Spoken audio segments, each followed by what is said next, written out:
Hey everyone, welcome back to Corporate Decoder, the place where we turn confusing corporate filings into something you can actually understand. Today we're diving into Rise Gold Corp's Form 10Q, and let me tell you, this report is a bit of a roller coaster. We'll see if they're rising or sinking. Get it, huh?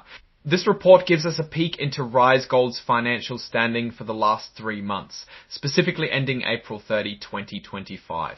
Think of it as a quarterly checkup for the company. We'll be looking at how much money they're making, spending, and what challenges they're facing.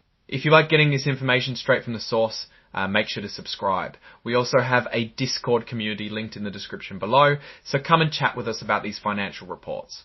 First, let's look at the company itself. Rise Gold Corp is in the exploration stage. What this means is that they are still looking for ways to actually build something.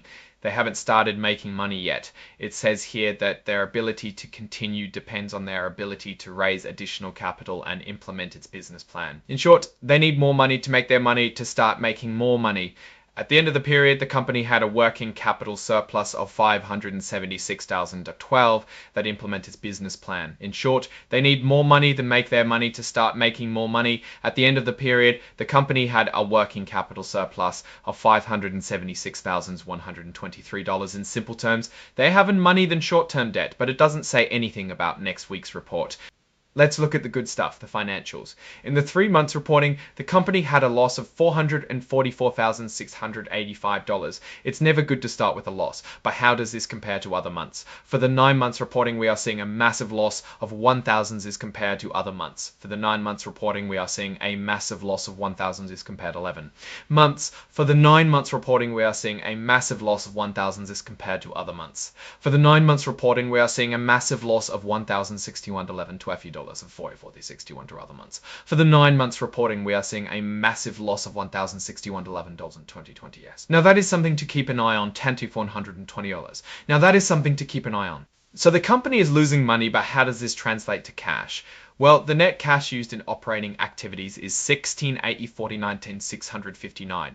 This means the underlying business is using cash. This is offset by some investing activity, so selling some things and raising off some cash. This results in a cash increase of $210.08 million, which again means they have enough money to keep doing what they are doing in the short term. At least this is what we hope. Now that we know the cash flow situation going into the company, we should probably get a look at what they actually do. Their main interest and project is their Idaho, Maryland gold mine, the IM Mine property.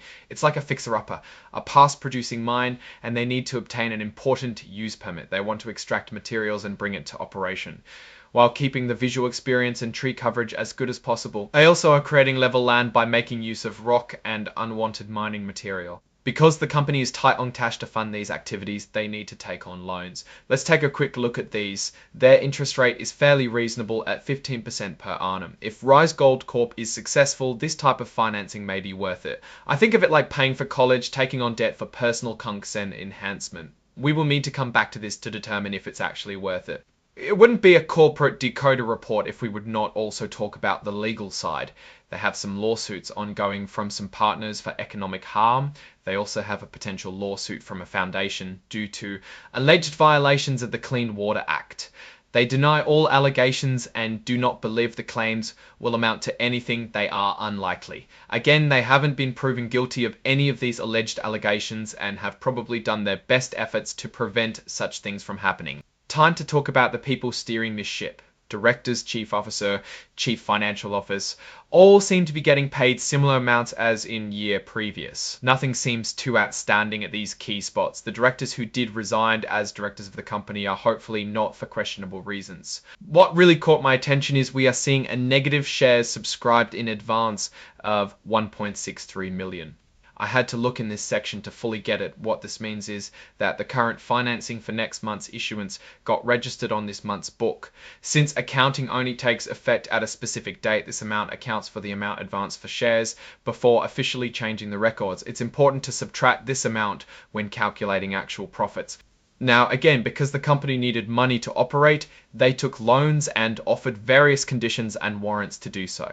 They have different agreements with differing amounts and stipulations and risks. Make sure you pay attention to all of these if you are planning to invest to see how your ownership stake may get diluted.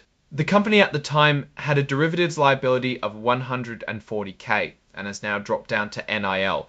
So either because the events did not occur or other specific reasons, the company no longer has this to worry about. Lastly, it's important to note that while operating activities are low, overall for the 9 months reporting, we are seeing a net loss of 2,000 E7060 Alvin, 722th of the previous year.